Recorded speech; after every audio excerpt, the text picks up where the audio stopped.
Hello, dear friends. It's so good to be back here again. Thank you so much for tuning in.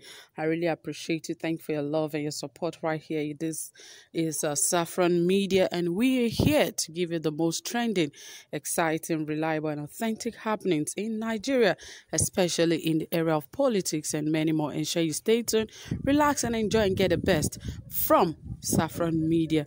All right here it says that FCT minister calls out the Accountant General of the Federation for overpayment. Wow, what is going on here? What is the the FCT minister saying? Is it that the AGF has overpaid, or is he alleging him of fraud or something like that? Remember, some people has faulted the use of IPPIS for payments and all of that, but the government have insisted, that the presidency has insisted, that they will pay through IPPIS. And now, see what is going on. Overpayment has already started, even when that system has not even totally or fully been utilized. Anyway, guys, more details will come to you, but please, if you have not subscribed to our media, please ensure you do so, and also give this video a thumbs up, and don't forget to hit the notification bell so that you can get updated anytime we drop a new video. All right, guys, without further ado, let us dive right into the details of this report, as it says that the Minister of the Federal Capital Territory, FCT, Mr. Mohammed Musa Bello, has exposed the gap in the Integrated Payroll and Personnel Information System, IPPIS, of the Accountant General of the Federation, AGF, as a platform from which the salaries of federal workers are paid. Bello alleged that there have been many instances where his salaries were either overpaid or underpaid. This anomaly in the IPPIS management was highlighted yesterday by the Chairman Joint Union Action Committee, JUAC, FCTA/FCDA, Mr. Korede Matilukuru, when he briefed the workers on the outcome of the meeting with management to look into their 17-point demands on welfare following the expiration of their 3-day warning strike. Matilukuru said that Bello, who chaired the meeting on Monday, agreed with the union on the need for them to manage their own salary on the FCT platform because he, Bello, had also been overpaid or underpaid by the IPPIS and has had reasons to return the excess to the office of the Accountant General of the Federation, AGF.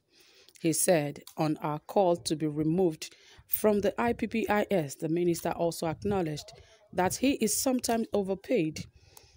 He has subsequently directed a permanent secretary to call on the stakeholders and approach the consultants to domesticate the IPPIS for the FCT, which means we will manage our salaries on the platform and not the AGF. So obviously there's something going on here.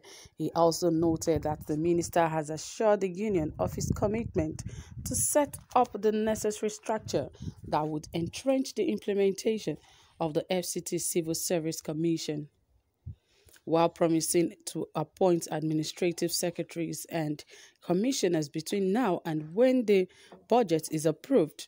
Concessions were also made to workers on promotion arrears, staff pension deductions, National Housing Fund contribution, minimum wage, and casualization of workers by some FCT agencies. On the report by the union for the call for the removal of the current permanent secretary of the FCTA, Mr. Olushade Adeshola, the chairman of the JUAC reiterated that the union has no problem with the permanent secretary. He, however, noted that the implementation of the FCT Civil Service Commission would have some implications which might affect the office of the permanent secretary. He added that in line with the agreement reached on Monday, Adeshola will be last permanent secretary to the FCT, while he works together with the union and management to establish the commission. The union subsequently put the warning strike on hold while threatening to resuscitate it within the next 2 months if the management reneges on the agreement. So obviously there are some things that are actually going on in about the IPPIS. Remember that when they first started this, a lot of institutions also went on strike, saying they don't want that kind of payroll. They don't want the IPPIS kind of payment, that they want it the way it has been. But people do not understand, because they believe that with IPPIS, everybody's name is on a payroll, so they know those who are ghost workers and so on and so forth. But it seems like there are some other reasons why the government or the presidency is requesting and asking for IPPIS from these guys. And it seems those of them involved really understand what is going on, and they have fought against the IPPIS. But the government insisted that it must be implemented, and in some areas it has been implemented, while in some it has not been implemented. Remember, it also happened with the universities in Nigeria. That is some of the ASU and the likes. They went on strike just because of this as well, that they don't want their salaries to be paid through the IPPIS, through their payroll, that it has too many lapses and they cannot manage it that way. So perhaps they have a reason and they know some of the things going on right there. That is why they have rejected it. And they actually were on strike for a very long time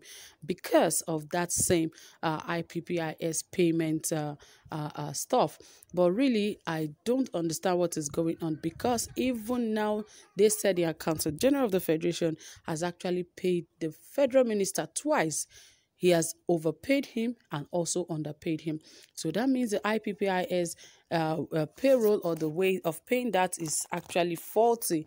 It is something that is not likely going to stand for a very long time, because it has actually been showing that it is not durable. It is not something that they can rely on. So it is really not reliable, as I would say, because now that people are already crying and shouting for overpayment and underpayment, how many people are going to return the money if it's actually overpaid? But when it is underpaid, you see a lot of people crying and gnashing their teeth and also shouting on the government to complete their payment. So this is really not a good way of payment if they cannot actually make this a good stand for the people, because the IPPIS is something that I, for one, thought it would actually make a lot of sense for civil servants to get paid. But now that it is faulty, I don't think it is a good one. So whatever reasons civil servants have for not allowing the government to pay them through IPPIS, I think for now